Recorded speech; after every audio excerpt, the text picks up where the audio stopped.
सो hello बच्चों, welcome back to our channel.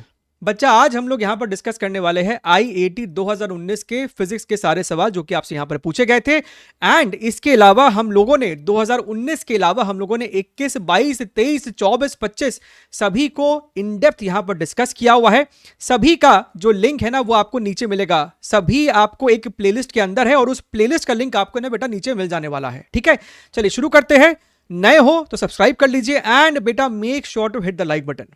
ठीक है, देखिए सबसे प्रथम सवाल में हमसे पूछता है, a particle of mass m is rotating in a circular orbit of radius r under the action of gravity in the presence of another stationary particle of very large mass capital M where m is much much more than small m। So यहां पर इस वाले मास को बहुत ज्यादा भारी देने का एक उद्देश्य है। उद्देश्य क्या है? ये मेरे को कैपिटल M है और इसके चारों ओर आपको सर्कुलर ऑर्बिट में आपका ये स्मॉल m घूम रहा है। ठीक बात है, ये रहा मेरा स्मॉल m, ये आपको चारों ओर चक्कर काट रहा है। अब यहां पर आपको कैपिटल M इसलिए भारी दिया हुआ है ताकि आप इस बात को अज्यूम करके चले कि आपका कैपिटल M जो है वो आपको रेस्ट पे है, यानी कि पूरे सिस्टम का जो सेंटर ऑफ मास है वो कहीं ना कहीं यहीं पर आपको लाई कर रहा है। ठीक है, नहीं तो फिर हमारे पास बाइनरी स्टार का केस बन जाता है। तो ये आपके पास एक स्टैंडर्ड केस है जो कि आप ऑर्बिटल स्पीड के कॉन्सेप्ट में पढ़ते हैं। अब ये आपको आर रेडियस में है ना, गोल गोल घूम रहा है। Consider that the gravitational potential energy is zero eight infinite separation, जो कि हम मान के चलते हैं if the total energy of the rotating particle is capital E. इसकी जो टोटल एनर्जी है हमसे कहता है कि भैया आपको कैपिटल ई है। तो आप सभी जानते हैं कि इसकी जो टोटल एनर्जी होती है that is equal to kinetic plus potential, जो कि आपको निकल कर आना चाहिए -GMM divided by 2 into small r. ये आप सभी जानते हैं, आपने ग्रेविटेशन में पढ़ रखा है। Which of the following expressions correctly represents the angular momentum of the particle? तो भैया इस पार्टिकल का आपको एंगुलर मोमेंटम क्या होगा? So angular momentum is nothing but your mv into r. सही बात है सर, अच्छा।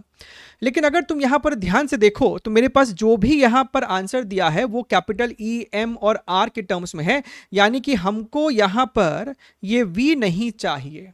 तो अगर तुम और ध्यान से देखो तो आपका V क्या है? V is your orbital speed, यानी कि हम कह सकते हैं इसको GM divided by your small r। Right, अब आप क्या करोगे? आप इस वाले टर्म को है ना यहां से रिप्लेस करो। अगर तुम इस इक्वेशन को ध्यान से देखो तो हम यहां पर लिख सकते हैं 2E into r divided by, अच्छा नॉट r, 2E कर दिया और नीचे में हम यहां पर स्मॉल m ला देंगे, माइनस साइन ला देंगे, तो ये हमको बन जाएगा GM बाई आर। तो यहां से हम लोग लिख सकते हैं MR अंडर रूट ऑफ, इसको अपने को लिखना पड़ेगा under root of -2E divided by your small m, और स्मॉल m इसको मारेगा तो ये आपको बेसिकली रूट आ जाएगा। सो r बाहर में है और रूट में हमारे पास यहां पर आ जाएगा 2m इंटू कैपिटल E। और अगर हम ध्यान से देखें तो ये मेरे ऑप्शन नंबर बी के साथ मैच कर रहा है। क्लियर एकदम? सो पूरे कॉन्सेप्ट फंडामेंटल्स के साथ इस सवाल को हैंडल करना चाहिए था। अब ये आपको बड़ा स्टैंडर्ड सवाल है, फ्लक्स का सवाल है और आपने शायद इसको पहले कभी देखा भी होगा। इसमें अपने कॉन्सेप्ट लगाते हैं सिमेट्री का, at the same time Gauss law का, यानी कि flux is equal to charge enclosed upon your epsilon naught. हमारे पास यहां पर बेटा एक क्यूब है और इसके इस वर्टेक्स पे एक charge, point charge capital Q है, और आपसे फ्लक्स पूछता है कि भैया ये वाले ऊपर वाले सरफेस से कितना फ्लक्स है। अब देखिए हम लोग क्या करते हैं ना, इसमें थोड़ा सा आप इमेजिनेशन या फिर कंस्ट्रक्शन का सहारा ले सकते हैं। आपको जो चित्र वहां पर दिया हुआ है पहले उतना तो बना लेते हैं, ध्यान से देखिएगा, इंटरेस्टिंग है लेकिन डुएबल भी है। तो मेरा पास ये डायग्राम दिया हुआ है और यहां पर अपना वो कैपिटल क्यू चार्ज है। तो हम क्या कर रहे हैं ना, हम ऐसा ही आपको और क्यूब्स इसके आजू बाजू में बनाने वाले हैं। Look here very very carefully. तो हमने एक क्यूब इसके लेफ्ट साइड में बना लिया है, एक क्यूब हम लोग इसको भी ज्वाइन कर दीजिए यहां से, एक cube, look here very very carefully, एक क्यूब इसके सामने बना लीजिए, ऐसा, ये ऐसा किया, ये ऐसा, एंड समथिंग लाइक दिस। एक और क्यूब हमने इसके इधर बना लिया है, सब सेम डायमेंशन का क्यूब है। तो हमारे पास बेसिकली टोटल अभी 4 क्यूब हो गया है, एंड एग्जैक्टली इतना ही 4 क्यूब आप नीचे और बना लीजिए, ऐसे इतना ही 4 क्यूब आपने बेटा नीचे और बना लिया है इस प्रकार से। Look here very very carefully. क्या अब आपको दिखाई दे रहा है कि अब आपके पास एक बहुत बड़ा क्यूब बन गया है और उस क्यूब का जो साइड है वो बेसिकली ये है, देख रहे हो? अब तुम्हारे पास एक बहुत बड़ा क्यूब बन गया है और आपका जो चार्ज पॉइंट क्यू है ना, वो उस बड़े वाले क्यूब के एग्जैक्ट सेंटर पर है, ठीक है? अच्छा, इस पूरे टोटल क्यूब से अगर मैं तुमसे फ्लक्स पूछूं तो तुम बोलोगे भैया charge upon epsilon not, charge enclose इस पूरे बड़े से क्यूब में जो आपको चार्ज एनक्लोज है वो कैपिटल क्यू है अपॉन एप्सिलॉन नॉट। लेकिन मेरा इंटरेस्ट जो है वो सिर्फ और सिर्फ इस वाले शेडेड पोर्शन से है। अगर मैं तुमसे ये पूछूं, अब आप समझिएगा, ये जो आपका पॉइंट चार्ज है ना, वो इस बड़े वाले क्यूब का ये वाला सरफेस है, बड़े वाले क्यूब का ये वाला सरफेस है, तो टोटल बड़े वाले क्यूब के पास 6 सरफेसेस है और उस सभी 6 सरफेसेस के सिमेट्रिकली पोजीशनड है आपका ये पॉइंट चार्ज क्यू। यानी कि हम कह सकते हैं कि पूरे 6 सरफेस से अगर इतना फ्लक्स है तो किसी एक बड़े से सरफेस से जो फ्लक्स होगा वो हो जाएगा इसका 1/6। लेकिन मेरे को जो निकालना है वो सिर्फ इसी वाले सरफेस से निकालना है जो कि इस बड़े वाले सरफेस का 1/4 है, यानी कि 1/4, that is your Q upon 24 epsilon not, which is your option number D. थोड़ा सा इमेजिनेशन, थोड़ा सा कंस्ट्रक्शन, आपने ऐसा सवाल शायद पहले भी कर रखा होगा। Neutral gas molecule each of mass m are at a temperature capital T in a container at zero gravity. How does the average de Broglie wavelength lambda of a molecule depend on temperature T? तो भाई साहब lambda आपको होता है h upon mv, right? तो आप इसको लिख सकते हो, mv को तुम लिख सकते थे √2m into kinetic energy and आपको पता है कि भैया, तो हमको यहां से दिख रहा है this is inversely proportional to √k और आपका जो काइनेटिक एनर्जी होगा that will be proportional to your temperature, right? तो यहां से हमको दिख रहा है this is equal to √of this which is provided in our option number C, ठीक है? तो ये आपको काफी डायरेक्ट और स्ट्रेट फॉरवर्ड क्वेश्चन है। अच्छा देखिए, consider a particle of unit mass, यानी कि मास हम लोग सवाल में 1 ले लेंगे, being thrown with the initial velocity v0 making an angle φ with the horizontal ground. So projectile के साथ साथ इसमें थोड़ा सा एंगुलर मोमेंटम भी लगाया जा रहा है। तो मेरे पास यहां पर एक पार्टिकल है, इसको आपने प्रोजेक्ट किया है with a speed v0 and this angle is your φ। What is the magnitude of angular momentum of the particle about the point of projection at any given time t after its projection while it is in flight? यानी कि ये हवा में है और किसी time t के बाद पॉइंट ऑफ प्रोजेक्शन के अबाउट मेरा एंगुलर मोमेंटम क्या है, हमसे सवाल में पूछ रहा है। अच्छा देखिए, आपने कभी ना कभी एंगुलर इंपल्स पढ़ा हुआ होगा। एंगुलर इंपल्स हमसे कहता है कि भैया आपका integral torque dt is equal to your change in angular momentum. बात को समझिएगा आप, this is your angular impulse. अब कैसे हम लोग इसको यहां पर इस्तेमाल करेंगे which will make your question very very simple. तो ये आपको जा रहा है किसी टाइम t की बात करें, किसी time t equals to t की बात करते हैं, ठीक है? तो भाई साहब शुरुआत में जो इसकी वेलोसिटी है वो पॉइंट ऑफ प्रोजेक्शन से ही पास कर रही है, यानी शुरुआत में जो एंगुलर मोमेंटम होगा पॉइंट p के अबाउट वो तो 0 ही होगा, because linear momentum is itself passing through this point. अच्छा, सो हम यहां पे कह सकते हैं torque dt is equal to your final angular momentum, जो कि हमको निकालना है क्योंकि जो इनिशियल है वो तो मेरे को 0 हो जाएगा। अच्छा, ऑफकोर्स वेक्टर साइन में सब कुछ। इस पार्टिकल का मास आपको m है, तो इस पार्टिकल पे आपको हमेशा डाउनवर्ड डायरेक्शन में फोर्स लग रहा है, that is equal to your mg। ठीक बात है सर? किसी गिवन टाइम t पर, अब मेरी बात को बड़ी ध्यान से सुनिएगा आप, यहां पर किसी गिवन टाइम t पर पार्टिकल का जो हॉरिजॉन्टल डायरेक्शन में डिस्प्लेसमेंट हुआ होगा, this displacement is equal to your x is equal to your horizontal speed v0 cos phi multiplied by your t। यानी कि किसी गिवन टाइम t पर जो फोर्स का इकलौता फोर्स mg है, तो जो टॉर्क लग रहा होगा पॉइंट p के about that is equal to mg multiplied by the perpendicular distance, जो कि आपको यही है डी, और डी आपको क्या है, v naught cos phi into t. तो हमको दिखाई दे रहा है कि भाई साहब आपका जो ये टॉर्क है that is equal to your m g multiplied by this particular component v naught cos phi into t into d T is equal to your final angular momentum. यहाँ लगाओ लिमिट 0 से लेकर टी तक, तो यहां से आपका m g into v naught cos phi बाहर आ जाएगा, टी का इंटीग्रेशन किया, लिमिट लगा दिया तो टी स्क्वायर बाई 2 आ जाएगा। This is your final angular momentum. And by the way आपका जो मास है उसकी वैल्यू 1 है, तो ये जो है ये मेरा सवाल का जवाब हो जाएगा। अगर तुम मैच करो तो तुमको यहाँ पर हाफ दिख रहा है, जी टी स्क्वायर दिख रहा है, वी नॉट कॉस फाई दिख रहा है, यानी कि ऑप्शन नंबर बी मेरा यहाँ पर सही है। क्लियर, एकदम स्मार्टेस्ट वे है इस सवाल को हैंडल करने का। नहीं तो इसका एक लंबा अप्रोच भी हो सकता था कि आप इस पर्टिकुलर पॉइंट पर पार्टिकल के हॉरिजॉन्टल वेलोसिटी, वर्टिकल वेलोसिटी को लिखते और फिर आप इन दोनों का वजह से पी पॉइंट पे निकालते एंगुलर मोमेंटम। आप थोड़ा सा वहां पर हैवी कैलकुलेशन करते, आपका आंसर फिर भी यही निकल कर आएगा। ठीक है, चलिए ध्यान से देखिएगा। सवाल आपको ये एमईसी का लग रहा है, मैग्नेटिक इफेक्ट ऑफ करंट। आपके पास यहां पर वाई एक्सिस के अलोंग एक लॉन्ग वायर है और आपके पास यहां पर एक्स एक्सिस के पैरेलल एक वायर है, दोनों में ही आपको आई करंट फ्लो कर रहा है। ये वाला जो वायर है हमसे कहता सवाल में कि ये आपको फिक्स्ड है, ये आपको नहीं मूव कर रहा। तो ये वाला वायर के वजह से इस वाले वायर के अक्रॉस कुछ मैग्नेटिक फील्ड होगा, मैग्नेटिक फील्ड है, और ये करंट कैरिंग वायर है, तो करंट कैरिंग वायर पे फील्ड की वजह से फोर्स लगेगा। अब उस फोर्स की वजह से हो सकता है कि ये वायर आपको रोटेट कर जाए, या फिर इस वायर पे नेट फोर्स 0 हो जाए, कुछ भी हो सकता है, जो कि हमारे पास यहां पर 4 ऑप्शन दे रखा है। अच्छा, सबसे पहले हम आपके साथ एक बात क्लियर कर लेना चाहते हैं कि सपोज कीजिए कि आपके पास एक वायर है और वो इनटू द प्लेन रखा हुआ है और इस वायर में आपको करंट इनटू द प्लेन जा रही है। ठीक है, इसके वजह से अगर मैं तुमसे आर डिस्टेंस पे फील्ड का डायरेक्शन पूछूं तो तुम क्या करोगे, राइट हैंड थंब रूल।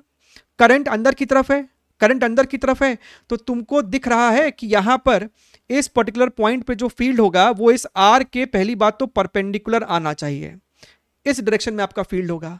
अगर मैं तुमसे यहां पर R1 डिस्टेंस पे फील्ड पूछूं यहां पर, तो फिर से आप करोगे राइट हैंड थंब रूल, तो आपको दिखेगा कि भैया अब आपका जो फील्ड का डायरेक्शन है वो इस प्रकार से होगा और इस R1 के हिसाब से होगा, इसकी मैग्नीट्यूड इस R1 के हिसाब से होगी। अच्छा सर ये बात हमको समझ में आ रहा है। तो हम क्या कह रहे हैं, इस पूरे डायग्राम को है ना थोड़ा सा और अच्छे से विजुलाइज करना हो तो एक ऐसे ऑब्जर्वर को पकड़ो जो कि यहां से चीजों को देख रहा है, यहां से चीजों को देख रहा है ऐसे। अब इसको बोलो कि भाई तू एक काम कर, इसका डायग्राम बना, तो वो ऑब्जर्वर इसका फिगर कैसे बनाएगा। उस ऑब्जर्वर को दिखाई देगा पहली बात तो एक वाई एक्सिस, उस ऑब्जर्वर को दिखाई देगा एक जेड एक्सिस ऐसे, उस ऑब्जर्वर के नजरिए से देखना शुरू कर दो अब जेड एक्सिस ऐसे, और उस ऑब्जर्वर को दिखाई देगा x axis into the plane. ठीक है, उसको ये वायर स्ट्रेट ही दिखाई देगी, उसमें कोई डाउट नहीं अपने को, उसको ये वायर ऐसे स्ट्रेट दिखाई देगी, तो इसको मैंने वाइट से बना दिया है। और उसको ये वाली वायर दिखाई देगी इनटू द प्लेन ऐसे, इसमें I current into the plane जा रहा होगा और इस वाले में आपको आई करंट ऊपर की तरफ फ्लो कर रहा है।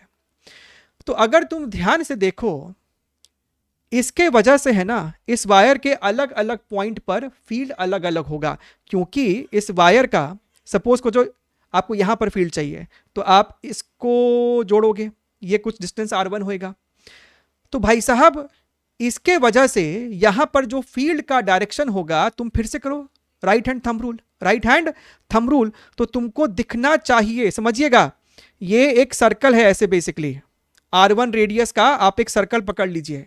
अब तुम अपना राइट हैंड थंब रूल जब यहां पे लगाओगे तो तुमको दिखाई पड़ना चाहिए कि फील्ड यहां पर इस डायरेक्शन में आएगा, R1 के perpendicular. This is your B1। ठीक है, इतना छोटा सा तुमने एक एलिमेंट पकड़ लिया, इस पे आपको फील्ड ऐसे है। ठीक, तो जैसा एलिमेंट यहां है अगर तुमने वैसा ही एलिमेंट यहां पर भी ले लिया तो तुमको दिखाई पड़ना चाहिए ये भी डिस्टेंस आपको R1 हो जाएगा, राइट। तो अब इसके वजह से जब तुम फील्ड का डायरेक्शन देखोगे तो R1 के परपेंडिकुलर फील्ड आपको ऐसे निकल कर आएगी B1।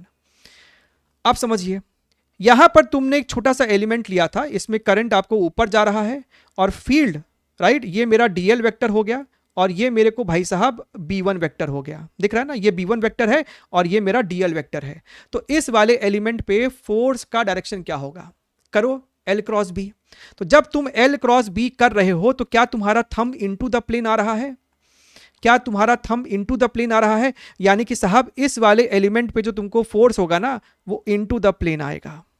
और सिर्फ इस एलिमेंट पे ही नहीं, छोटे छोटे छोटे छोटे सारे एलिमेंट पे तुमको फोर्स इनटू द प्लेन है। लेकिन यहां पर देखोगे तो भैया आपका ये रहा dl वेक्टर, ये रहा आपका b1 वेक्टर। अब जब तुम l क्रॉस b करोगे तुम्हारा thumb out of the plane आ रहा है, यानी कि जो फोर्स लग रहा है, जो फोर्स लग रहा है यहां पर वो साहब आउट ऑफ द प्लेन लग रहा है। अच्छा, तो जैसे जैसे फोर्स का वेरिएशन ऊपर होगा वैसे वैसे फोर्स का वेरिएशन नीचे होगा। बस ये है कि ऊपर फोर्स इनटू द प्लेन है और नीचे force out of the plane है।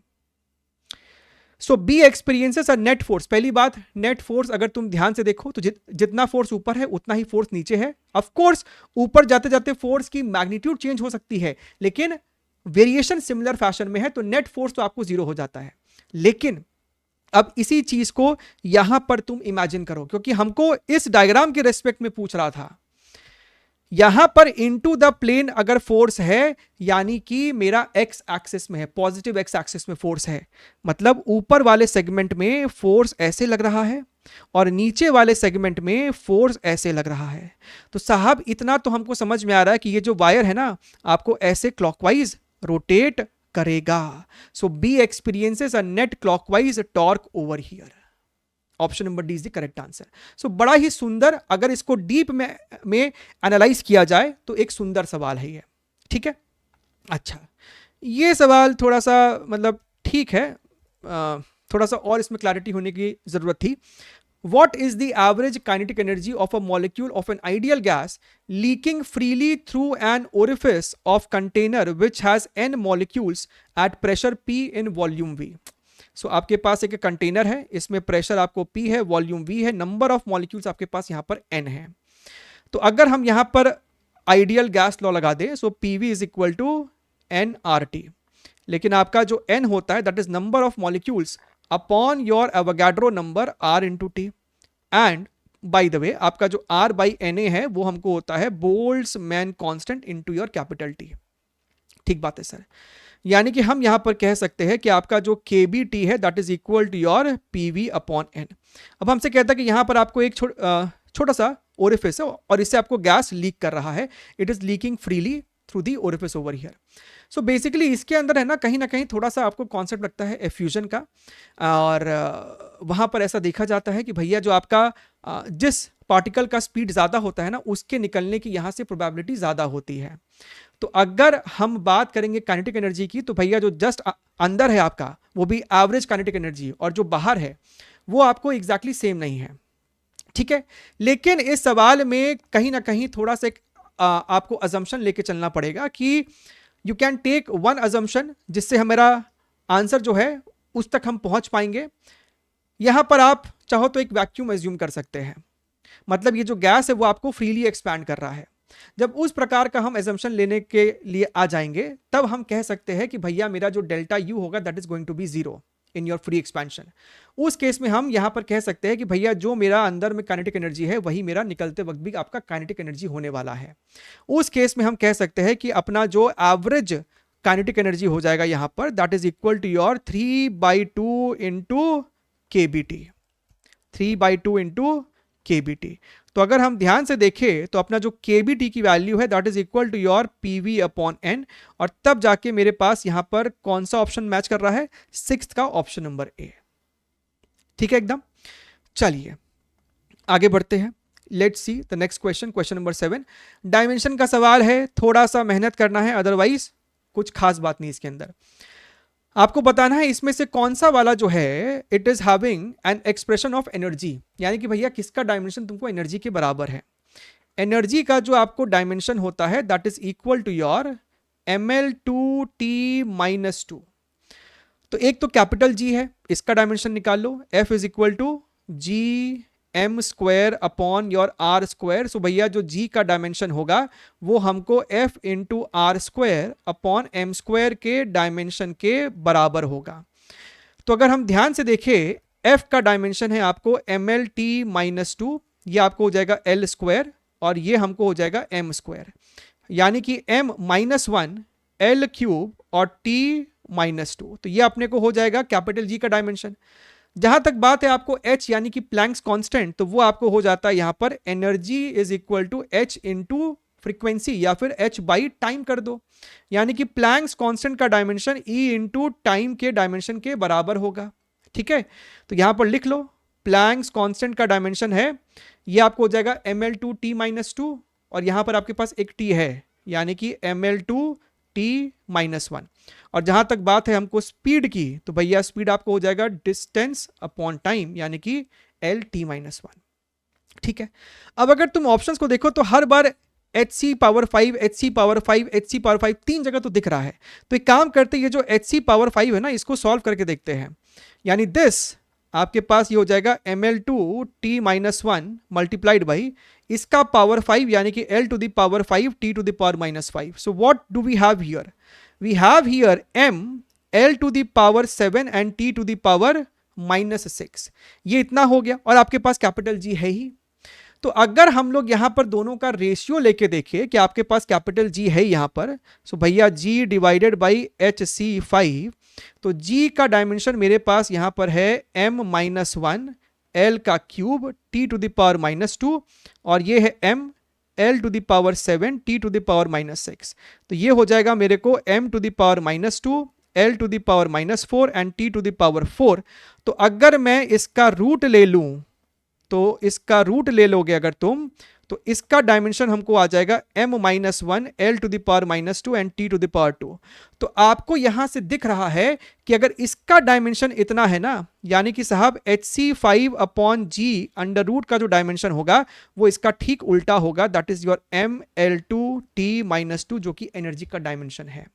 And this belongs to our option number B. ठीक है, मेहनत का है, थोड़ा सा आपको काम कीजिए। और भी तरीके हो सकते करने के, ऐसा नहीं कि बस वही एक तरीका है। ये तो आपको वन लाइनर क्वेश्चन है, खाली ये आपको डरा रहा है और कुछ नहीं कर रहा ये सवाल।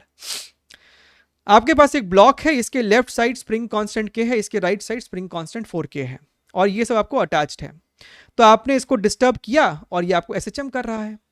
हमसे कहता है the time spent by the block in a complete cycle of oscillation on the left and on the right side of the equilibrium position are TL and TR। तो TL और TR के बीच में क्या रिलेशन है? सबसे पहली बात, अगर आपसे पूछ लेता कि भैया इसके ऑसिलेशन का टोटल टाइम क्या है, तो 2 pi under root of m upon k, और ये आपको बेसिकली पैरेलल का इसमें लगता है फंडा। यानी कि अगर तुमने स्प्रिंग इस ब्लॉक को लेफ्ट साइड धक्का मारा है तो ये स्प्रिंग आपको कंप्रेस हो रहा है और ये स्प्रिंग आपको उतने ही अमाउंट से इलोंगेट भी हो रहा है।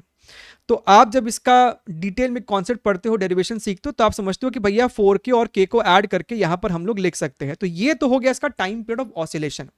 खैर इसकी कोई जरूरत थी नहीं अपने को, क्योंकि अपने को पता है कि भैया ये आपको जब SHM करेगा ना, ये इसका मीन पोजीशन है, ये आपको ऐसे SHM कर रहा है। तो भाई साहब मीन पोजीशन से लेफ्ट साइड का यहां से यहां तक का टाइम हमसे कहता है कि TL है, और यहां से यहां तक का टाइम हमसे कहता है कि भैया ये आपको TR है। तो इसमें कोई डाउट नहीं है कि जितना टाइम आपको इधर होता है विच इज कैपिटल T/2, उतना ही टाइम तुमको यहां पर भी होगा कैपिटल T/2। तो भैया ये तो आपको ऑप्शन नंबर C है, सेफ साइड, एकदम स्ट्रेट फॉरवर्ड। ठीक है, खाली थोड़ा सा डायग्राम है, ये सब दिया हुआ है, तो लगता है कि कुछ तो इसके अंदर होना चाहिए। ओवर थिंकिंग करता है बच्चा ऐसे सवाल में। फिर कॉन्सेंट्रिक स्फेरिकल कंडक्टर है आपके पास, ये ऐसा स्फीयर है, ये ऐसा एक और स्फीयर है आपके पास यहां पर। ठीक है, और इनका रेडियस मान लीजिए कि ये आपको रेडियस A है और ये आपको रेडियस B है। तो इनका जो आपको कैपेसिटेंस होता है, right, that is equal to C is equal to, आपको अगर ध्यान में हो तो 4 पाई एप्सिलॉन नॉट, और ये हमारे इवन कैपेसिटर के रिवीजन वीडियो में भी मेंशन्ड है अपने ही चैनल पे। This is your B-A। आप इसको डिराइव भी कर सकते हैं, but of course the case that we consider is, इस पे अगर चार्ज Q है तो इस पे आपको चार्ज माइनस Q है। So basically what we do is we ground this outer shell over here. तब आप कहते हो कि भैया आपको बस यहीं पर इलेक्ट्रिक फील्ड होने वाला है, इसी रीजन में आपको इलेक्ट्रिक फील्ड होता है। And then capacitance is equal to basically Q upon delta V, potential difference, right. अगर इसको हमने सरफेस S1 बोला है, इसको सरफेस S2 बोला है, तो आप यहां पर कहेंगे भैया सरफेस 1 का पोटेंशियल माइनस सरफेस 2 का पोटेंशियल। और ये अगर हमको सॉल्व करना है तो हम लोग कहते हैं कि भैया delta V is equal to integral E dot d r over here. Delta V आपको हो जाएगा बेसिकली V2 माइनस V1। तो अगर हम इसको V1 माइनस V2 लिखे तो नेगेटिव साइन आपको हट जाएगा और आपके पास बचेगा सिर्फ integral E dot d are. और किसी भी आर डिस्टेंस पे आपका जो इलेक्ट्रिक फील्ड होगा यहां पर वो सिर्फ कैपिटल क्यू की वजह से आएगी। इसके लिए तो ये आपको एक इंटरनल पॉइंट है, यहां पर इसके वजह से इलेक्ट्रिक फील्ड नहीं आएगा, जो होगा कैपिटल क्यू की वजह से होगा। तो आप क्या लिखोगे, के क्यू बाई आर स्क्वायर। यहां लिखो के क्यू बाई आर स्क्वायर, करो इंटीग्रेट ए से लेके बी तक के लिए। तुमको V1 माइनस V2 आएगा, यहां पे पुट करना, फिर आपको C आ जाएगा। ये आपको घूम फिर के इतना ही आएगा। तो हमने आपके सेफ साइड के लिए आपको डेरिवेशन भी एक बार करके दिखा दिया। जहां तक बात इसको सॉल्व करने का है, फॉर्मूला है खाली, if the radii of inner and outer spherical conductors are halved. भाई साहब, ओ भाई साहब, अगर तुमने इसको भी आधा कर दिया, तुमने अगर इसको भी आधा कर दिया, तुमने इसको और इसको भी आधा कर दिया है, तो भैया एक 1/2 ऊपर से कॉमन लोगे तो ये दोनों मर जाएगा। तो बेसिकली आपके पास एक हाफ है ऊपर में और बाकी सब आपको एग्जैक्टली वही है जो पहले भी था। यानी आपको जो कैपेसिटेंस है वो आधा हो जाएगा। खत्म कहानी। चलिए, इसका अगला सवाल जो है वो सवाल को जब ये पूछा गया था आंसर की, जब इसका फाइनल आंसर किया आया था, उसमें इस प्रश्न को अब ये लोग ड्रॉप करते हैं, बोनस करते हैं, वो आप एक बार और श्योर हो जाइएगा। लेकिन इस सवाल को छोड़ दिया गया था, हटा दिया गया था। सवाल गड़बड़ है। क्या गड़बड़ है सवाल में? अगर तुम ध्यान से देखो तो हमको कहता है कि भैया what is the time T taken by the capacitor in the given circuit to charge to 1/√2 pi of its full capacity. Basically आपको आरसी सर्किट है। अगर हम इसको पॉइंट ए बोल दे, हम इसको पॉइंट बी बोल दे, तो आपके पास यहां पर एक कैपेसिटेंस सी है, इसको टर्मिनल ए बोलो, इसको टर्मिनल बी बोल दो। तो टर्मिनल ए पहले ये वाला ड्रॉ करो, रेजिस्टेंस है यहां पर, दिस इज योर रेजिस्टेंस। और जब तुम ऐसे यहां पर आ रहे हो तुमको सबसे पहले मिला है इसका नेगेटिव टर्मिनल, छोटा डंडा, तो ऐसे तुमने बनाया वी। अगर तुम यहां से घूम के आते हो तो ए वाले टर्मिनल से इसका बड़ा डंडा कनेक्टेड है, ए टर्मिनल से इसका बड़ा वाला डंडा कनेक्टेड है, और ऐसा ये आर और ये वी। तो तुमको भी दिख रहा है, हमको भी दिख रहा है कि भैया जब तुम इस सिस्टम का है ना ई इक्विवेलेंट डिटरमाइन करोगे तो तुमको इक्वेशन तो पता ही है, E1/R1 प्लस E2/R2। पता है कि नहीं पता है भाई? E1/R1 E2/R2 upon 1/R1 plus 1/R2। तो जब तुम ये कारनामा करोगे यहां पर तो तुमको दिखाई देगा कि भैया अगर तुमने इसको -V1 बोला है तो तुमको इसको +V1 बोलना पड़ेगा। तो अगर हमने इसको -V कह दिया है अपॉन R प्लस, तो ये हो जाएगा V/R। इस वाले का ये R1 है, इस वाले का ये R2 है। सो 1/R plus 1/R, so basically 0। जब आपका यहां पर नेट EMF ही 0 हो जाएगा तो फिर भैया चार्जिंग वाला जो अप्रोच है उसको शुरू ही अपने नहीं कर पाएंगे, जिस कारण से इस सवाल को हटा दिया गया। ठीक बात है। चलिए आगे बढ़ते हैं। अगला प्रश्न है अपने पास मॉडर्न फिजिक्स से। The allowed energy levels of electrons in a hydrogen atom are given by this equation. ये हम जानते हैं। For electronic transition in hydrogen atom what is the maximum frequency of emitted photon. Maximum frequency of emitted photon. सबसे पहली बात, photon तब emit होगा जब इलेक्ट्रॉन किसी हायर एनर्जी लेवल से कूद के आपको लोअर पे आता है। ठीक बात है। अगर हमको मैक्सिमम फ्रीक्वेंसी चाहिए, मैक्सिमम फ्रीक्वेंसी, अगर हमको फ्रीक्वेंसी मैक्सिमाइज करना है तो मेरा डेल्टा ई भी मैक्सिमम होना चाहिए। यानी इलेक्ट्रॉन को सबसे हायर एनर्जी से सबसे लोअर एनर्जी पे कूद के आना चाहिए, जिसका मतलब है कि इलेक्ट्रॉन को n टेंडिंग टू इंफिनिटी से n इक्वल्स टू 1 पर कूद के आना चाहिए। जब इलेक्ट्रॉन ऐसे कूदी मारेगा तो मैक्सिमम एनर्जी डिफरेंस होएगा। क्या है वो एनर्जी डिफरेंस? तो भाई साहब यहां का जो एनर्जी है इनिशियल वो तो आपको 0 है, और जो आपको फाइनल एनर्जी होएगा n इज इक्वल टू 1, आप जब इसमें सब्स्टिट्यूट मारोगे तो -13.6 इलेक्ट्रॉन वोल्ट आएगा। राइट। तो यहां पर हमको दिख रहा है कि जो फोटोन यहां से आपको निकला होगा उस फोटोन की एनर्जी जो हो जाएगी that is going to be this minus this which is nothing but 13.6 electron volt. So this energy is equal to h into frequency. Now E is 13.6, लेकिन ये इलेक्ट्रॉन वोल्ट में है तो इसको 1.6 इंटू 10 टू द पावर -19 से multiply किया, और H को भी नीचे लेके आ जाओ, which is 6.62 into 10 to the power -34, और यही मेरे को फ्रीक्वेंसी होएगा। फ्रीक्वेंसी हमको दिया हुआ है गीगा हर्ट्स में, ध्यान रखिएगा। ये ऊपर जाएगा तो ये आपको हो जाएगा 10 टू द पावर 15, ठीक है, और अभी आपको ये हर्ट्स है। तो अगर मैं ओवरऑल 10 टू द पावर 9 से डिवाइड कर दूं, सो न्यूमरेटर में 13.6, 1.6, 6.62 इंटू 10 टू द पावर 6, और ये अब आपको हो गया है गीगा हर्ट्स। अब अगर तुम ध्यान से देखो तो भैया, हालांकि ये लोग एग्जाम में आपको देते हैं कैलकुलेटर, तो आप इसको एग्जैक्टली सॉल्व कर लीजिएगा, बट फिलहाल के लिए 1.6 जब इसको मारेगा ना तो 4 से थोड़ा सा ज्यादा ही आएगा, 6.4 आता है ना, तो 4 से ज्यादा आएगा, और 4 जब इसको मारेगा तो थोड़ा सा 3 से ज्यादा आएगा, जो कि हमको ऑप्शन नंबर सी में दिख रहा है। क्लियर एकदम? चलिए, ये सवाल तो भैया आपको काफी डुएबल सा निकल गया। थर्मोडायनेमिक्स का सवाल है, थोड़ा सा कॉन्सेप्चुअल टाइप सवाल है आपको ये। Which of the following statements above about the PV diagram of an ideal gas of a fixed number of particle is incorrect? Important line is incorrect. Two distinct adiabats never cross each other. Two distinct isotherms never cross each other. An isotherm and an adiabat intersect at one point. An isotherm and an adiabat intersect at more than one point. So this question is more of a kind of mathematics question. अगर हम PV graph देखें, look here, this is your P, this is your V. So basically two distinct isotherms never cross each other. ये मेरे पास एक isothermal curve है, ठीक है, मतलब यहां पर आपको यहां पर आपको हर लोकेशन पर, हर पॉइंट पे आपको टेम्परेचर कांस्टेंट है, तभी ना आप कहते हैं P is equal to constant. तो यहां पर आपको टेम्परेचर कांस्टेंट है T1, और हमसे कहता है टू डिस्टिंक्ट आइसोथर्म।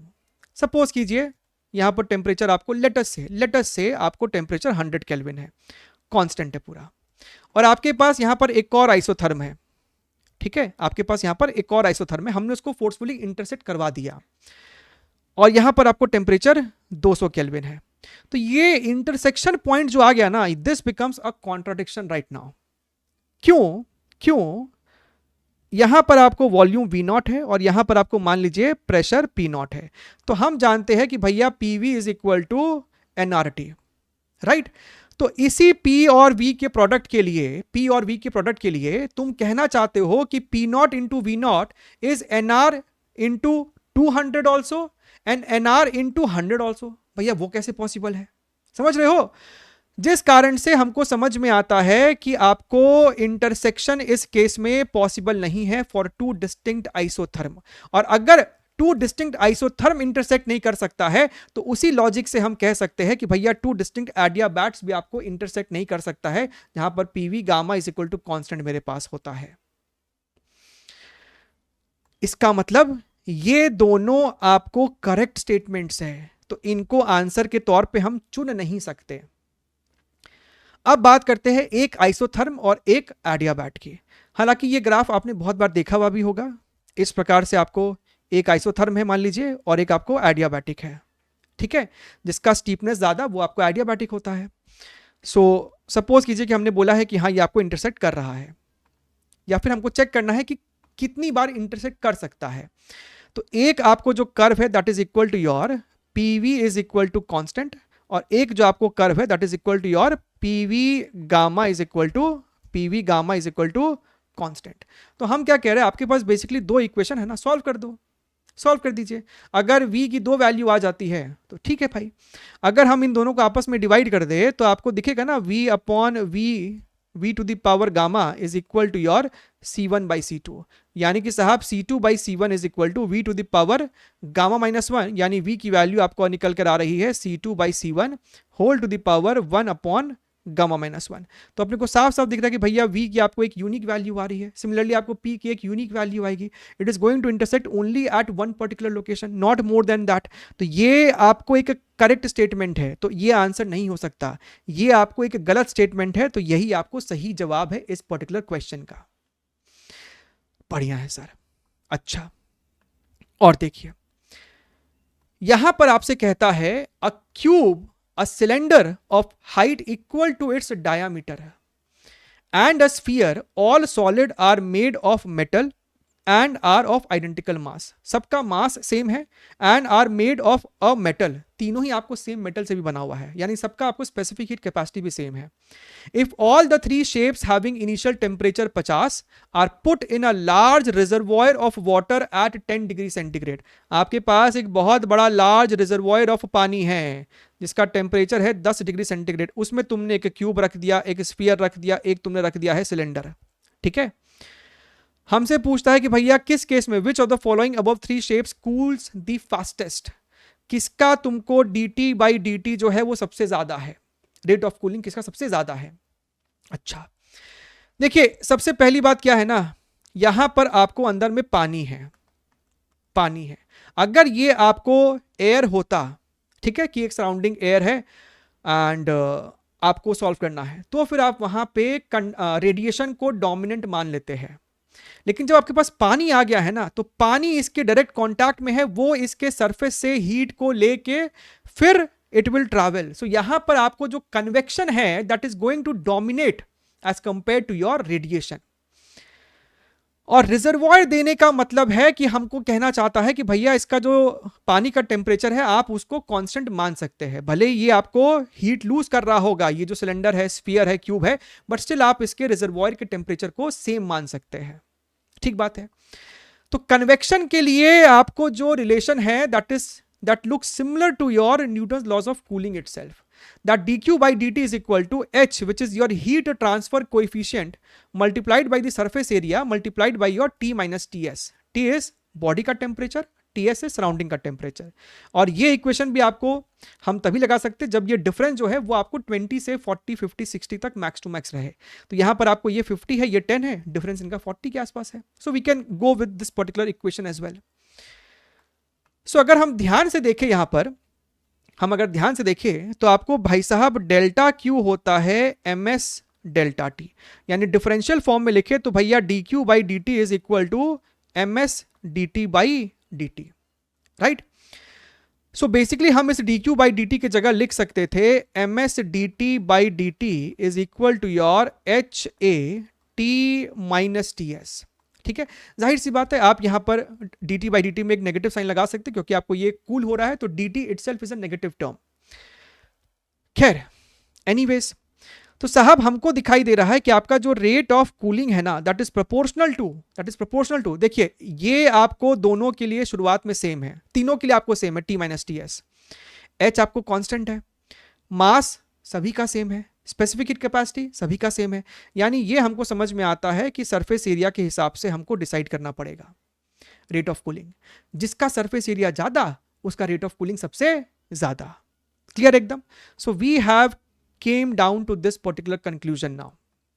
अब चलिए, तो अगर हम ध्यान से देखें, आपके पास यहां पर पहली बात तो एक क्यूब है, आपके पास एक क्यूब है इस प्रकार से, आपके पास सिलेंडर है, यहां पर सिलेंडर है, और आपके पास एक स्फीयर है। हमको सभी का सरफेस एरिया को चेक करना है। सबका मास सेम है, ठीक है, और सब आपको सेम ही मेटल का है, तो डेंसिटी भी हम सेम बोल सकते हैं। कहने का मतलब है कि भैया density is equal to mass by volume. जब डेंसिटी सेम है, मास सेम है, तो आपको वॉल्यूम भी सभी का सेम होगा। तो वॉल्यूम तीनों का ही सेम है, सभी का वॉल्यूम को हमने कुछ सी बोल दिया है, कांस्टेंट, सबका वॉल्यूम सेम है आपको। तो इस वाले केस में अगर हम वॉल्यूम को देखें, साइड लेंथ अगर हमने a बोल दिया है तो volume is a cube. So a cube की वैल्यू c के बराबर है, यानी a की value c to the power 1/3।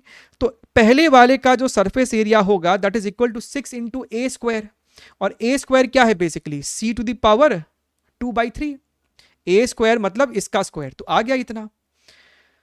अगर कंपेयर करना है तो सभी को एक कॉमन टर्म में लाना पड़ेगा ना जी। अगर हमने इसका हाइट को d बोल दिया है तो इसका डायमीटर भी हमको कहता है कि d है, सवाल में दिया हुआ है, यानी इसका जो रेडियस है मुन्ना ये आपको हो जाएगा d/2। अच्छा बढ़िया है। तो इसका जो आपको वॉल्यूम हो गया है that is equal to your pi R square H. R square किया तो d square upon 4 into your h which is your d, and that is equal to the constant c over here. तो अगर हम ध्यान से देखें ना यहाँ पर, तो आपको जो ये हो गया d cube, so d is equal to 4c upon pi whole to the power 1/3। अब सेकेंड वाले केस का अगर हम सरफेस एरिया लिखे तो पहले तो आपको आएगा यहां पर curve surface area which is equal to your 2 pi r into H, यानी कि d square upon 2 plus 2 times ये सर्कल का area which is equal to pi D square, pi D square, तो भैया ये आपको हो जाएगा डी स्क्वायर बाई 4, ठीक है ना। अच्छा, तो ये आपका मर गया, ये आपको मर गया 2, so this becomes your 3/2 pi into D का स्क्वायर, और डी की वैल्यू कितनी है, इतनी है, सो भैया 4c upon pi whole to the power 2/3, ठीक है। तो इसको यहां से हटा देते हैं and we can write over here this becomes your 3/2 into your pi, यहां से 4/पाई को बाहर निकाल दीजिए, this becomes your 2/3 and this is your c to the power 2/3। Last but not the least comes out to be your sphere. तो sphere का volume है आपको 4/3 pi r cube is equal to some constant, यानी कि आपको जो r है that is equal to your 3c divided by your 4 pi whole to the power 1/3। तो इसका जो आपको एरिया लिखना पड़ेगा that is equal to your 4 pi R square, 4 pi R square. तो इसका स्क्वायर जब करोगे तो ये आपको नहीं हो जाएगा 3/4 pi whole to the power 2/3 multiplied by c to the power 2/3। अब अगर तुम बड़े गौर से देखो, इसको हटा दीजिए, ये सब का काम अब खत्म है। अब अगर तुम बड़े गौर से देखो तो तीनों ही सरफेस एरिया में आपको एक कॉमन टर्म दिख रहा है c to the power 2/3, right. यानी कि आपका पहले में आपके क्यूब में जो टर्म आ रहा है वो 6 का आ रहा है, आपका जो सिलेंडर है उसमें जो आपको टर्म आ रहा है वो ये वाला गंदा सा टर्म आपको निकल कर आ रहा है 3/2, और ये पाई है और यहां पर पाई टू द पावर 2/3 है, यानी this will become pi to the power 1/3 and this is your 4 to the power 2/3। So 4 का स्क्वायर किया तो 16 का क्यूब रूट, यानी कि 8 इंटू 2 16, तो एक 2 बाहर आपको आ जाएगा, है ना, और एक 2 आपको अभी भी बच जाएगा 2 टू द पावर 1/3, ठीक है। अच्छा, तो ये 2 हमको मर जाएगा, और मेरे पास एक और बचेगा स्फीयर। तो स्फीयर के केस में अपने पास ये टर्म है, तो ये 4 पाई, ये भी हमको 4 पाई है, तो यहाँ पर हो जाएगा 4 pi whole to the power 1/3, और ये हमको आ रहा है 3 टू द पावर 2/3, राइट, यानी कि basically 9 to the power 1/3। So this could have been written as 36 pi into whole to the power 1/3। अब तुमको बस ये कंपेयर करना है कि 6 सबसे बड़ा है कि भैया ये वाला टर्म आपको सबसे बड़ा है कि आपको ये वाला टर्म सबसे बड़ा है। अगर तुम ध्यान से देखो ना तो ये 3.14 है, अगर इसको 3 भी तुम पकड़ लो तो 36 के साथ आपको ये हो जाएगा 108। तो भैया 108 का क्यूब रूट तो तुमको 6 से तो छोटा ही होगा, 6 का क्यूब होता है आपको 216, समझ रहा है। तो अब इसके और इसके बीच में आपको यही लीड कर रहा है, ये तो पॉसिबल नहीं है। अगर तुम इसकी बात कर रहे हो यहां पर ना, तो भैया 3 का क्यूब रूट है ये, 3 का क्यूब रूट, और ये आपको 2 का क्यूब रूट। अगर हम इसको मिला भी दे सो 3 इंटू 6.28 का बेटा आपको ये क्यूब रूट है। तो अगर तुम इसको सॉल्व भी करोगे ना तो ये आपको 2 तो नहीं आ सकता है, 2 का क्यूब होता है 8, यानी ये आपको 2 से कम है, तो ये आपको 6 से छोटा ही होगा। तो आपको क्यूब जो है ना वो जीत रहा है 13 का, आपको ऑप्शन नंबर सी जो है सबसे सटीक आंसर दिख रहा है, ठीक है। चलिए आगे बढ़ते हैं।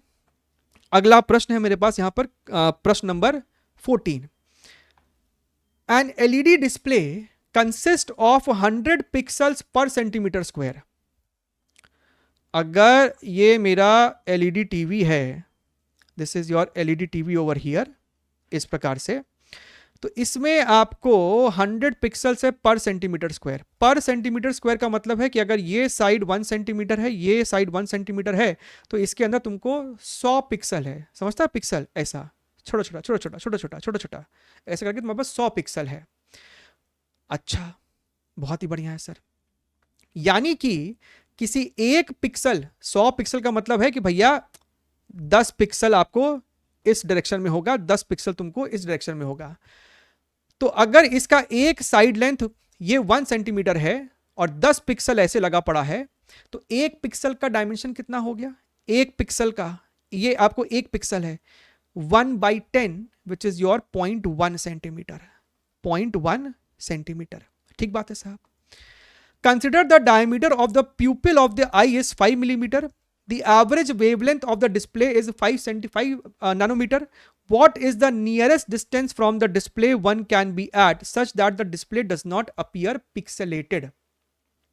So basically resolution वाले concept में जब आप ऑप्टिकल इंस्ट्रूमेंट, हमारे इस चैनल पे ऑप्टिकल इंस्ट्रूमेंट का एक डेडिकेटेड वीडियो है, उसमें आपको टेलीस्कोप के साथ साथ आई का भी मेंशन्ड है, आपका लिमिट ऑफ रेजोल्यूशन, उसका डायग्राम आपके अगले पेज पे यहां पर है, ध्यान से देखिएगा।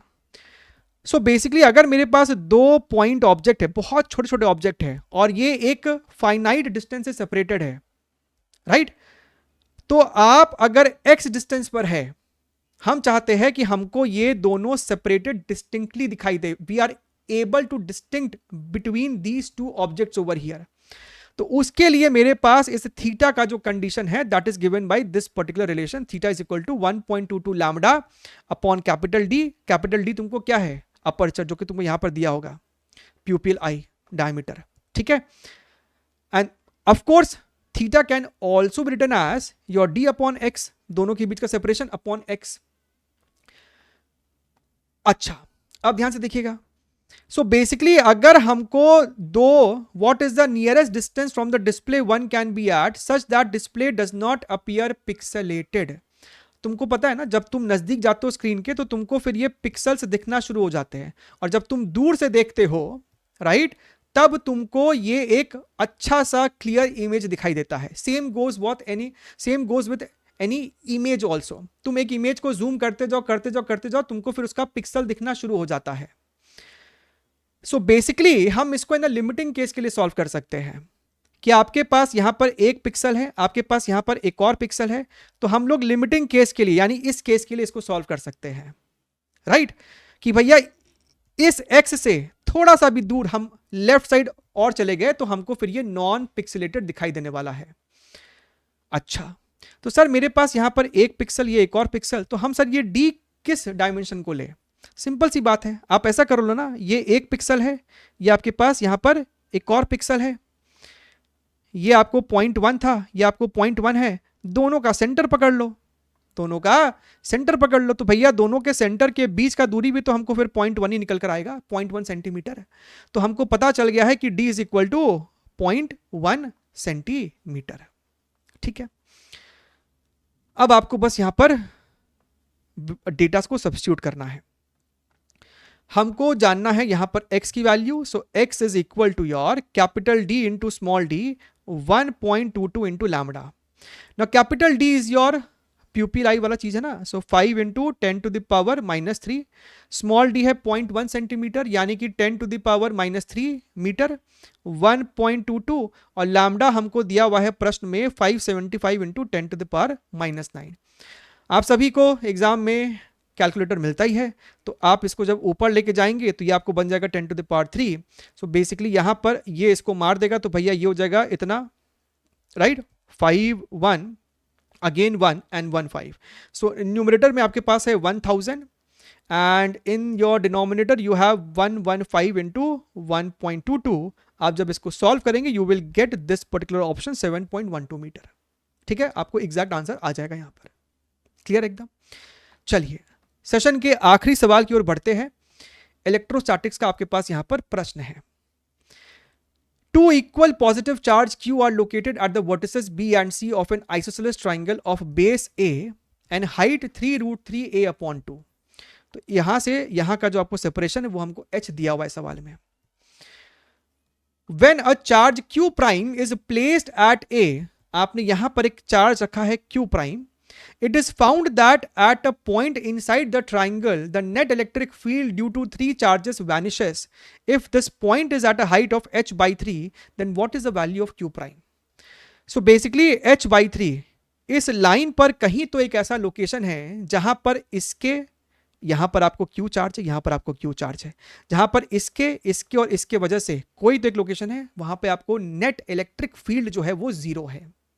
देखिए इसमें कोई डाउट ही नहीं है कि the point has to be symmetric location, यानी कि इस लाइन के एग्जैक्ट मिड पॉइंट पे ही आपको होना पड़ेगा, तब जाके आपको ना सिमेट्री देखने के लिए मिलने वाली है, नहीं तो आपको हॉरिजॉन्टल कंपोनेंट आप कैंसिल आउट कर ही नहीं पाएंगे उस केस में। अच्छा अब देखिए, तो हमने बोला कि let us connect this particular line ऐसे, and let us connect this location this as well. So अगर हम यहां पर ध्यान से देखें, ये हमने पॉइंट लिया है, अगर ये h/3 है, and by the way what is h/3, इसका 1/3 विच is nothing but your √3a/2, ठीक है। अगर ये h/3 है तो यहां से यहां का जो सेपरेशन है दैट इज 2h/3, तो इसका अगर हम 2h/3, भैया इसका 2/3 अगर तुम करोगे तो ये तुमको निकल कर आ रहा होगा √3a, इसका करो 2/3। अच्छा वेरी गुड। अगर हम और थोड़ा सा ध्यान से देखें कि भाई साहब ये डिस्टेंस अपने को है a/2, ये डिस्टेंस a/2 है, ये अपने को पता है √3a/2 है, so what is this particular angle, this will help us actually. What is this particular angle, अगर हमने इसको थीटा बोल दिया है, तुम्हारे पास ये है, लगाओ tan थीटा, तो क्या तुमको दिख रहा है कि tan theta is equal to your √3a/2 divided by your a/2। So basically this is your √3, यानी थीटा जनाब आपको 60 डिग्री था। अच्छा अब समझिएगा, this fellow is your 60 degrees, and अगर ये a/2 है और ये तुमको √3a/2 है, तो ये वाला डिस्टेंस आपको कितना है, ये अगर हमने स्मॉल r बोल दिया है तो ये r अपने को कितना है, कर लो, r cos 60 degree is equal to a/2, so r/2 is equal to your a/2, तो आपका 2 से 2 मरा, सो r की वैल्यू आपको a के ही बराबर है, ठीक है। तो इसको हटाइए यहां से, इसकी जगह हम लोग यहां पर स्मॉल a ही लिख देते हैं। अच्छा अब अगर हम इस पॉइंट पर देखें तो इस पॉइंट पर इस वाले चार्ज की वजह से आपको डाउनवर्ड इलेक्ट्रिक फील्ड है। अब समझिएगा, ये तीनों चार्ज को है ना पॉजिटिव, ये दो तो आपको है ही QQ पॉजिटिव चार्ज, इसको भी पॉजिटिव होना जरूरी है, तभी जाके आपको नेट इलेक्ट्रिक फील्ड यहां पर जीरो होगा। कोई बच्चा अगर मानता है कि सर क्या पता ये चार्ज नेगेटिव हो, तो इसका इलेक्ट्रिक फील्ड ऊपर आता, इसका इलेक्ट्रिक फील्ड इधर और इसका इलेक्ट्रिक फील्ड इधर, तीनों तो सर हमको नेट ऊपर ही आने वाला है, तो कैसे होगा जीरो। इसका मतलब है कि इसका मैग्नीट्यूड, आपको इसकी वैल्यू, इसका जो साइन है वो आपको पॉजिटिव होना चाहिए, तब हम कह सकते हैं कि इसके वजह से इलेक्ट्रिक फील्ड इज डाउनवर्ड्स। अच्छा E1 अगर हम ध्यान से देखें तो इस वाले चार्ज के वजह से जो इलेक्ट्रिक फील्ड होएगा वो होगा सर इस डायरेक्शन में, ध्यान से देखिए E2, और जितना ये E2 होगा सेम इसके वजह से भी सर हमको इस डायरेक्शन में निकल कर आने वाला है, and this is also going to be your E2, ठीक है सर।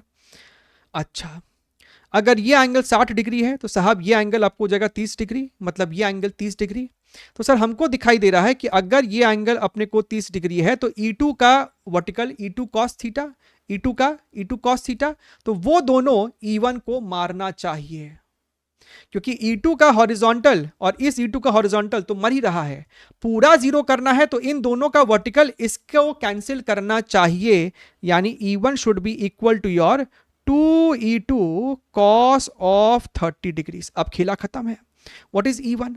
E1 Q प्राइम की वजह से था, तो K into Q prime divided by, और ये डिस्टेंस है √3a, यानी कि साहब 3a का square 2 into cos 30 degree is equal to your √3/2 multiplied by E2। What is E2?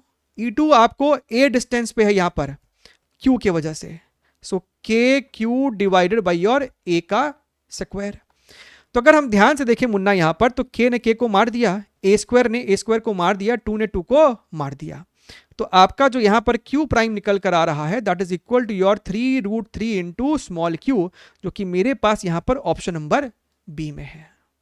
ठीक है, बढ़िया सवाल एकदम। चलिए ध्यान रखिए, take care, wish you all the very best and bye bye.